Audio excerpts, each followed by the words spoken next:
Kepada seluruh jemaat, Shalom. Selamat mengikuti Pekan Doa Pentakosta. Kita telah memasuki hari yang pertama di dalam Pekan Doa Pentakosta ini, dan kita sama-sama akan membahas mengenai Roh Kudus, menguatkan kita untuk tetap percaya.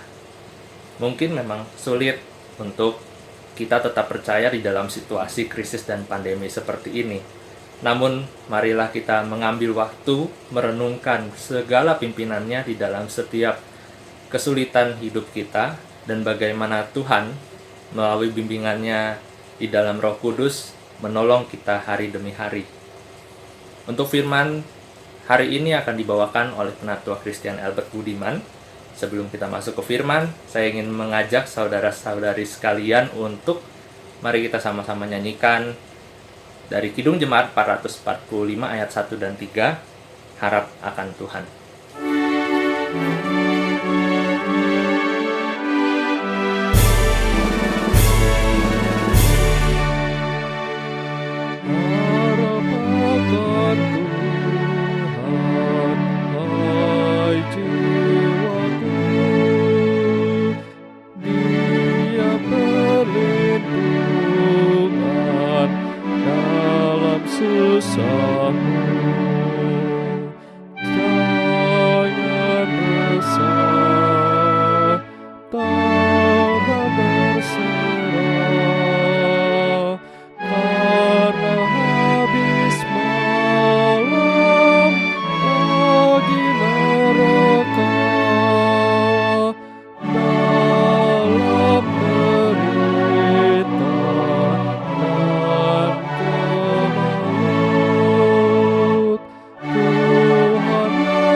Salam saudara-saudara terkasih.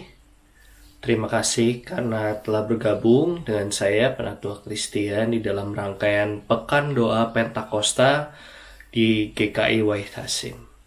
Mari sebelum kita memulai merenungkan, membaca firman Tuhan, mari kita pertama-tama bersatu di dalam doa, memohon pimpinan dari Roh Kudus. Mari kita berdoa. Bapa yang penuh kasih, kami bersyukur karena pada hari ini kami boleh berkumpul bersama-sama dengan saudara-saudara kami walaupun kami terpisah lokasi. Tapi kami boleh mengambil bagian untuk membaca dan merenungkan firman Tuhan bersama-sama. Berkatilah ya Bapa di dalam pembacaan perenungan kami, sehingga apa yang kami baca, apa yang kami renungkan, itu dapat sungguh-sungguh bermanfaat bagi kami, menguatkan kami dalam masa-masa yang sulit. Dan oleh karena itu, ya Bapa, kami serahkan doa kami, pembacaan Alkitab kami, beserta dengan seluruh hidup kami, hanya ke dalam kuasa tangan-Mu saja. Demi Yesus Kristus, Tuhan dan Juru Selamat kami hidup, kami berdoa. Amin. Saudara-saudara sekalian, untuk hari ini, kita akan membaca dari Matius 15 ayat 21 hingga 28. Matius 15 ayat 21 hingga 28 berbunyi demikian. Lalu Yesus pergi dari situ dan menyingkir ke daerah Tirus dan Sidon. Maka datanglah seorang perempuan Kanaan dari daerah itu dan berseru, "Kasihanilah aku ya Tuhan, anak Daud, karena anakku perempuan kerasukan setan dan sangat menderita." Tetapi Yesus sama sekali tidak menjawabnya. Lalu murid-muridnya datang dan meminta kepadanya, "Suruhlah ia pergi. Ia mengikuti kita dengan berteriak-teriak." Jawab Yesus, "Aku diutus hanya kepada domba-domba yang hilang dari umat Israel."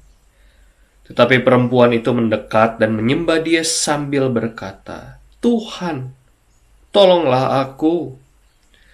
Tetapi Yesus menjawab, "Tidak patut mengambil roti yang disediakan bagi anak-anak dan melemparkannya kepada anjing." Kata perempuan itu, "Benar Tuhan."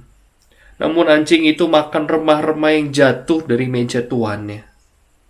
Maka Yesus menjawab dan berkata kepadanya, "Hai ibu, besar imanmu, maka jadilah kepadamu seperti yang kau kehendaki." Dan seketika itu juga anaknya sembuh. Bapak Ibu Saudara sekalian, demikianlah pembacaan firman Tuhan. Berbahagialah kita yang senantiasa membaca, merenungkan dan hidup seturut firman Tuhan hari lepas hari. Bapak Ibu Saudara sekalian, kalau kita merenungkan mengenai penderitaan yang dialami oleh seorang manusia selama ia hidup, maka kita akan berjumpa pada realita bahwa kita sebagai manusia tidak pernah lepas dari yang namanya penderitaan. Apa yang mungkin pada saat ini adalah sebuah penderitaan, mungkin di masa yang akan datang akan diceritakan hanya sebagai sebuah cerita, hanya sebagai sebuah kenangan belaka. Padahal bagi yang menjalaninya pada saat ini, apa yang dirasakannya sangatlah berat. Dan sebenarnya itu juga yang terjadi pada kita pada saat ini, Bapak Ibu Saudara sekalian. Apa yang kita rasa pada saat ini mungkin terasa sangat berat. Dan mungkin belum pernah rasanya kita alami juga. Kita tidak bisa keluar rumah dengan bebas. Mau beribadah saja sulit. Hanya bisa beribadah lewat tontonan YouTube seperti ini gitu. Interaksi satu dengan yang lainnya sangat terbatas. Dan itu menggelisahkan kita semua. Dan pertanyaannya yang sering muncul ketika kita sedang sulit dan merasa tidak berkuasa di dalam melawan apa yang menyerang kita, apa yang membuat kita menderita pada saat ini, adalah kemudian bertanya, "Tuhan, di manakah Engkau?" Tampaknya Tuhan itu seperti jauh. Tuhan itu tampak tidak menolong kita. Kok Tuhan membiarkan semua ini terjadi? Dan itu adalah sebuah pertanyaan yang terus-menerus diungkapkan oleh manusia. Bahkan Yesus pada saat terakhirnya di kayu salib, Yesus pun mengatakan, "Eli, Eli, lama sabachthani." Tuhanku, Tuhanku, di manakah Engkau? Kalimat tersebut bukan menjadi sebuah pernyataan yang menggambarkan Yesus itu bukan Tuhan, bukan. Kalimat yang diucapkan oleh Yesus tersebut sebenarnya menggambarkan keberadaan diri Yesus sebagai manusia yang bahkan bisa merasakan seperti apa rasanya seorang manusia yang sangat menderita. Dan kemudian harus merasakan rasanya ditinggal Tuhan itu seperti apa. Tapi benarkah Tuhan itu benar-benar meninggalkan kita? Mari kita kembali merenungkan bacaan Alkitab yang kita tadi baca bersama-sama dari Matius 15 ayat 21 hingga 28. Kalau kita membaca bagian Alkitab ini, kita mungkin akan merasa bingung. Loh, kok Tuhan menolong orang yang membutuhkan? Di dalam ayat 22 misalnya. Maka datanglah seorang perempuan Kanaan dari daerah itu dan berseru, "Kasihanilah aku ya Tuhan, anak Daud, karena anakku perempuan kerasukan setan dan sangat menderita." Tapi apa yang Yesus lakukan? Ayat 23, Yesus sama sekali tidak menjawabnya. Bahkan murid-muridnya datang meminta kepadanya, "Suruhlah ia pergi." Ia mengikuti kita dengan berteriak-teriak. Murid-muridnya merasa sangat terganggu dengan perempuan itu. Bahkan ayat 24, Yesus menjawab, "Aku diutus hanya kepada domba-domba yang hilang dari umat Israel." Coba Bapak Ibu Saudara sekalian bayangkan betapa terpukulnya seorang ibu ketika mendengarkan kalimat itu. Tapi mungkin pada saat ini konteksnya seperti mendengarkan Yesus berkata, Aku diutus hanya untuk orang-orang yang beriman teguh. Aku diutus hanya kepada orang-orang yang selama ini setia menjalankan perintahku dengan seutuh-utuhnya. Kita sebagai manusia tidak pernah bisa menjalankan apa kehendak Tuhan, apa keinginan Tuhan dengan sepenuh-penuhnya, dengan sempurna. Tidak. Kita manusia. Di dalam hati kita kadang-kadang masih ada iri hati, di dalam hati kita masih ada ketakutan, kekhawatiran, dan sebagainya. Bagaimana mungkin kita bisa menjalankan apa yang Tuhan kehendaki dengan seutuh-utuhnya? Namun yang menarik, Bapak Ibu Saudara sekalian, perempuan ini terus-menerus meminta kepada Yesus dengan tidak lelah-lelahnya. Ayat 25. Perempuan itu mendekat dan menyembah Dia sambil berkata, "Tuhan, tolonglah aku." Yesus sekali lagi tampak menolak. Yesus menjawab, "Tidak patut mengambil roti yang disediakan bagi anak-anak dan melemparkannya kepada anjing." Bapak Ibu Saudara sekalian, kalau kita membaca perkataan Yesus ini tampak sangat keras. Dan mungkin apabila kita sebagai manusia yang mendengarkan dari kalimat ini dari orang lain, kita mungkin akan menjadi sangat marah. Tapi perempuan itu sangat merendahkan dirinya dan berkata, "Benar Tuhan, namun anjing itu makan remah-remah yang jatuh dari meja tuannya." Ayat 27. Bapak Ibu Saudara sekalian, inilah persistence, keteguhan untuk terus-menerus bertahan, dan bukan bertahan secara pasif, tapi terus-menerus mengupayakan yang terbaik. Itulah iman Kristen, Bapak Ibu Saudara sekalian. Iman Kristen bukanlah sesuatu yang pasif. Iman Kristen bukan berarti karena kita diberkati oleh Tuhan lalu kita tinggal duduk diam menunggu berkat Tuhan hingga pada waktunya nanti Tuhan akan membangkitkan kita dan membawa kita ke surga. Bukan itu. Iman Kristen adalah terus memperjuangkan apa yang terbaik, apa yang seharusnya dilakukan. Dan itu ditunjukkan oleh perempuan itu. Hingga akhirnya Yesus berkata, "Hai ibu, besar imanmu, maka jadilah kepadamu seperti yang kau kehendaki." Bapak Ibu Saudara sekalian, di sini dari kisah ini kita diingatkan untuk tetap percaya. Apakah pada bagian ini kita melihat sosok Yesus yang apatis, yang tidak mau menolong orang lain? Saya kira tidak. Saya lebih melihat ini sebagai sebuah ujian yang dilakukan oleh Yesus. Karena sekali lagi Tuhan adalah Tuhan yang penuh kasih, maha kasih, dan Ia adalah Allah dari semua Allah. Allah bagi semua orang, tidak hanya bagi orang-orang tertentu. Jadi rasanya sangat tepat bila saya katakan bahwa bagian ini menggambarkan Yesus yang sedang menguji seorang Kanaan, bukan seorang Israel, tetapi memiliki iman yang sangat teguh. Iman kepada Yesus yang dengan persistence, dengan keteguhan hati, terus mengupayakan apa yang terbaik. Selamat untuk terus percaya kepada Tuhan. Jangan ragu untuk terus berdoa, memohon yang terbaik dari Tuhan. Tetapi di sisi yang lain, mari upayakan untuk melakukan apa yang terbaik bagi orang-orang di sekitar kita. Kepada suami atau istri kita, kepada anak-anak atau orang tua kita, kepada tetangga-tetangga kita. Mari kita pikirkan apa yang bisa kita lakukan kepada mereka. Kiranya Tuhan memberkati kita, memampukan kita, agar pada masa-masa seperti ini kita dapat terus mengupayakan yang terbaik.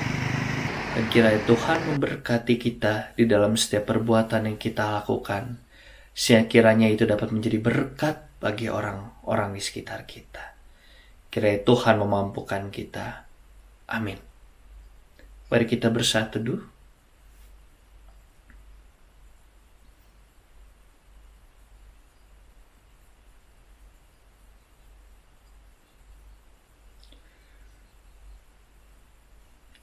Bapak Ibu Saudara sekalian, mari kita bersatu di dalam doa. Bapa yang penuh kasih, kami sungguh bersyukur karena pada hari ini kami bisa merenungkan sebagian dari firman Tuhan kembali. Kiranya Engkau mau memberkati kami, ya Tuhan, sehingga firman yang mengingatkan kami untuk tetap percaya, untuk teguh mengupayakan segala sesuatu yang terbaik, dapat terus terekam di dalam benak kami dan membuat hidup kami berubah karenanya. Kami pada saat ini ingin berdoa ya Bapa untuk saudara-saudara kami yang terdampak oleh pandemi penyakit pada saat ini. Kami ingin berdoa untuk mereka yang pekerjaannya terganggu, mereka yang mengalami pemotongan gaji, mereka yang dengan terpaksa mendapat PHK dari perusahaannya karena perusahaannya sudah tidak mampu. Untuk saudara-saudara kami yang ingin merayakan hari besar agama mereka dan berkumpul dengan keluarga mereka namun tidak bisa, ya Bapa, berkatilah, kuatkanlah mereka. Mampukanlah mereka untuk terus dapat berharap kepadamu. Karena kami percaya ya Bapa, bahwa Engkaulah Allah pemilik semua jalan kehidupan bagi orang benar. Dan Engkau akan memberikan yang terbaik kepada semua orang. Kami juga ingin berdoa ya Bapa, untuk para petugas medis yang hingga saat ini masih terus berjuang melakukan apa yang terbaik bagi orang-orang yang terdampak penyakit ini. Berkatilah mereka ya Bapa, berikanlah kesehatan dan kekuatan. Jangan sampai di tengah-tengah pelayanan ini mereka juga terpapar oleh penyakit. Kami berdoa ya Bapa, untuk para pasien, para PDP, para ODP maupun yang sudah positif. Kuatkanlah, berikanlah mereka kekuatan, berikanlah mereka kesembuhan ya Bapa. Berikan juga semangat kepada keluarganya yang mungkin khawatir dan takut karena nanti dijauhkan oleh masyarakat. Ya Bapa, berkatilah mereka semua sehingga mereka dapat melewati masa-masa yang sulit ini dengan baik. Bapa yang penuh kasih, kami juga ingin berdoa untuk gereja-gereja di seluruh dunia yang bergumul dengan ketiadaan ibadah yang bisa dilakukan secara langsung. Kami berdoa untuk persekutuan umat Tuhan yang pada saat ini harus berubah bentuknya. Dari perjumpaan langsung menjadi perjumpaan tidak langsung lewat media-media. Ya Bapa, bagi kami ini adalah sebuah langkah yang baru.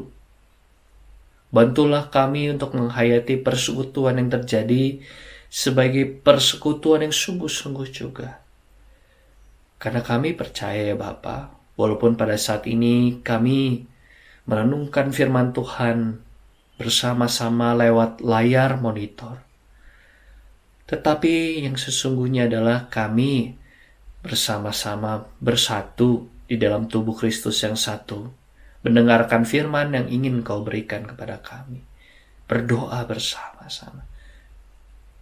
Bantulah kami sehingga dapat menghayatinya.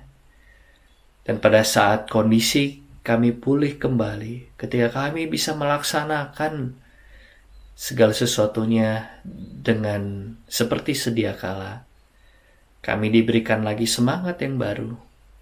Kami diberikan wawasan yang baru, sehingga kami dapat kembali beribadah kepadamu dengan hati yang sungguh-sungguh berserah kepadamu. Ya Bapa, mungkin masih ada banyak hal-hal lain yang belum terucapkan oleh kami. Tapi kami serahkan segala sesuatu ke dalam tangan-Mu, karena kami yakin dan percaya di dalam kuasa tangan-Mu, maka segala sesuatunya akan menjadi indah pada waktunya. Demi Yesus Kristus, Tuhan dan Juru Selamat kami hidup, kami berdoa. Amin. Bapak, Ibu, saudara sekalian, marilah kita memohon berkat dari Tuhan. Kiranya kasih karunia dari Allah Bapa, kiranya pemeliharaan oleh Yesus Kristus, kiranya persekutuan oleh Roh Kudus selalu beserta dengan kita dari dahulu, sekarang, sampai selama-lamanya. Amin.